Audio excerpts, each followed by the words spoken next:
Hello intellectuals. यह दो दोस्तों की कहानी है जिनका नाम पाब्लो और ब्रूनो था। दोनों दोस्त एक ही सपना देखते थे, उस टाउन का सबसे अमीर आदमी बनना। फाइनली पाब्लो और ब्रूनो को अमीर बनने का एक मौका मिला। टाउन में पानी का कोई सोर्स नहीं था। टाउन स्क्वायर में एक बड़ी टंकी थी जिसमें पास की नदी से पानी लाकर भरा जाता था और टाउन के लोग यही पानी यूज करते थे।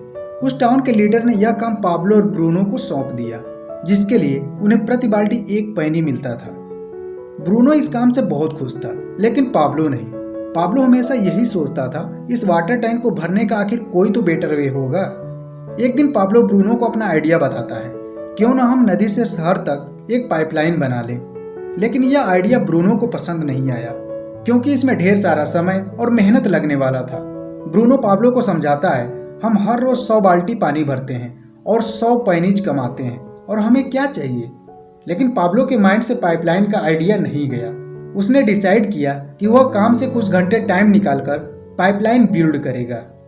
पाब्लो जानता था ये काम मुश्किल है और ऊपर से वह अकेला भी था। फिर धीरे धीरे लोग उसे पाब्लो द पाइपलाइन मैन के नाम से बुलाने लगे। कुछ लोग उस पर हंसते भी थे, पर पाब्लो अपने काम में लगा रहता। और वहीं दूसरी तरफ ब्रूनो मजे की लाइफ जी रहा था। लोग उसे मिस्टर ब्रूनो बुलाते थे। कई महीने बीते, अब पाब्लो आधी पाइपलाइन बना चुका था। अब उसे नदी तक जाना नहीं पड़ता था, वह वहीं से अपनी बाल्टियां भर सकता था। इसी बीच ब्रूनो की तबीयत खराब रहने लगी। अब पहले जैसी मेहनत नहीं कर पा रहा था और आखिरकार पाब्लो की लाइफ में वह दिन आया जिसका उसे कब से वेट था। उसकी पाइपलाइन रेडी हो चुकी थी। अब टैंक में डायरेक्ट पानी भर रहा था। अब उसे बाल्टी भरने की जरूरत नहीं थी। उसकी पाइपलाइन टंकी में पानी भर देता था और उसे अभी भी हर बाल्टी के हिसाब से पैसे मिल रहे थे। यानी अब पाब्लो हर वक्त पैसे कमा रहा था, खाते वक्त, सोते वक्त और यहाँ तक कि खेलते वक्त भी। तो आप किसके जैसा बनना चाहोगे, ब्रूनो द बकेट कैरियर की तरह या पाब्लो द पाइपलाइन बिल्डर की तरह? We live in a bucket carrying world. हम में से बहुत सारे लोग एक दिन की मेहनत के बदले एक दिन की पेमेंट और एक महीने काम के बदले एक महीने की पेमेंट के लिए काम करते हैं। लेकिन प्रॉब्लम तब आती है जब बीमार पड़ जाते हैं या फिर घर में कोई बड़ी हेल्थ इमरजेंसी आ जाती है। फिर आप काम पर नहीं जा पाते और काम पर नहीं जाएंगे तो पैसे भी नहीं मिलेंगे। आपको लगता है कि आपकी जॉब इनकम का एक सिक्योर और स्टेबल सोर्स है, पर ऐसा बिल्कुल नहीं है। अब एग्जाम्पल के तौर पर लॉरेन को ही ले ले। वह एक अच्छी डेंटिस्ट थी जो साल का $1 लाख कमाती थी। लेकिन 40 तक पहुंचते ही उसे आर्थराइटिस की प्रॉब्लम होने लगी। प्रॉब्लम इतना बढ़ गया कि लॉरेन अपनी फिंगर्स मूव नहीं कर पाती थी। उसे अब डेंटल टूल्स पकड़ना मुश्किल हो गया था और हार कर उसे अपना क्लिनिक बंद करना पड़ा। याद रखें, बीमारियां, इमरजेंसीज, पेंडेमिक्स और इकोनॉमिक्स क्राइसिस जैसी चीजों को कोई नहीं रोक सकता। इसलिए हमें पहले से रेडी रहना होगा। एक पाइपलाइन बिल्ड करना आसान नहीं है। इसमें काफी मेहनत, टाइम और धैर्य की जरूरत पड़ती है। पर एक बार ये पाइपलाइन बन जाए तो ये आपके लिए 24 घंटे, 7 दिन और साल के 365 दिन काम करेगी। ये आपके लिए पैसे कमाएगी और आप चैन से सो सकते हैं या फिर बीच पर मजे ले सकते हैं। Your pipeline is your life line. आपको एक पाइपलाइन बनाना ही पड़ेगा जो आपके इन्वेस्टमेंट का पैसा सीधे आपकी पॉकेट में डाल सके। ये आपकी फाइनेंशियल सिक्योरिटी का सोर्स होगा। चाहे आप जितना कमाएं, आपके खर्चे भी उसी के हिसाब से होते हैं। शायद आप इन दो लोगों की लाइफ स्टोरी से कुछ सीख सकें। पहला व्यक्ति है डेरिल स्ट्रॉबेरी, जो एक सुपरस्टार बेसबॉल प्लेयर था।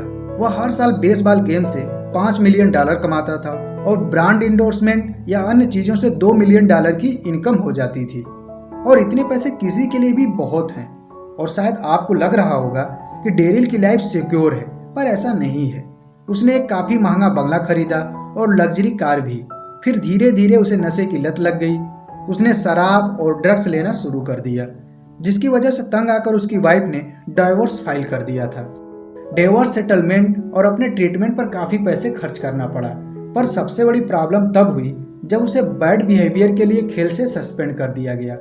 डेरिल अब दोबारा नहीं खेल सकता था। यहाँ तक कि उसके पास अपनी सेकेंड वाइफ और बच्चों को पालने तक के भी पैसे नहीं थे। वह प्लेयर जो एक समय बहुत अमीर था, बेहद गरीबी की हालत में मर गया। यह स्टोरी एक लेसन है कि सेविंग और इन्वेस्टमेंट कितनी इंपॉर्टेंट है। दूसरी स्टोरी मार्गरेट ओडोनेल की है, जो एक पब्लिक स्कूल टीचर थी।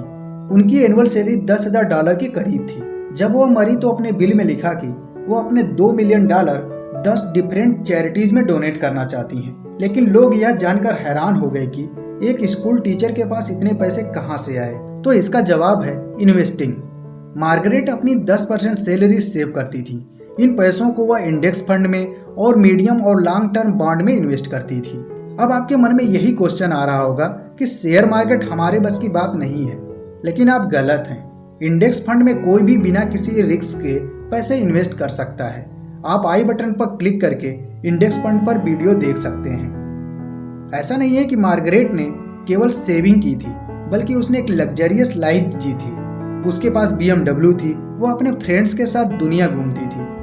लेकिन इन्वेस्टिंग के साथ एक प्रॉब्लम यह है कि यदि आपकी सैलरी कम है तो आप कम सेव करेंगे और शायद आपको फाइनेंशियली सिक्योर होने में टाइम लग जाए। इसलिए द 50 ईयर पाइपलाइन प्लान के बजाय आप द 5 ईयर पाइपलाइन प्लान पर वर्क कर सकते हैं।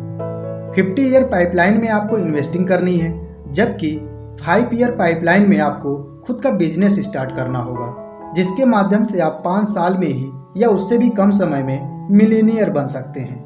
एग्जाम्पल आपके सामने है। Ola, Byju, Oyo rooms, Unacademy, Zerodha, Dream 11, Paytm, इन सभी के फाउंडर्स ने 5 साल से कम समय में भी मिलीनियर हो गए। अब आप बोलेंगे अपना बिजनेस कैसे स्टार्ट करें, इतना वर्कलोड है, लाइफ में इतनी स्ट्रेस है, वगैरह वगैरह। लेकिन ये सिर्फ आपकी बात नहीं है, हर कोई यही बोलता है। आपको याद है पाब्लो ने क्या किया था? आप भी उसी तरह अपने काम से 2 घंटे निकालकर अपनी खुद की पाइपलाइन बिल्ड कर सकते हैं। और मुझे पूरा विश्वास है कि आप अपनी लाइफ को लग्जरियस बनाने के लिए 2 घंटे आप जरूर निकालेंगे। और इसी विश्वास को जगाने के लिए बर्क हेजेस ने the parable of the pipeline लिखी है, जिसकी समरी आप देख रहे हैं। यदि आप बुक को पढ़ना चाहते हैं तो डिस्क्रिप्शन में दिए हुए लिंक से बाय कर सकते हैं। यदि वीडियो अच्छी लगी हो तो लाइक करें और ऐसी वीडियो के लिए चैनल को सब्सक्राइब करें। तो मिलते हैं आपसे नेक्स्ट वीडियो में, तब तक के लिए जय हिंद।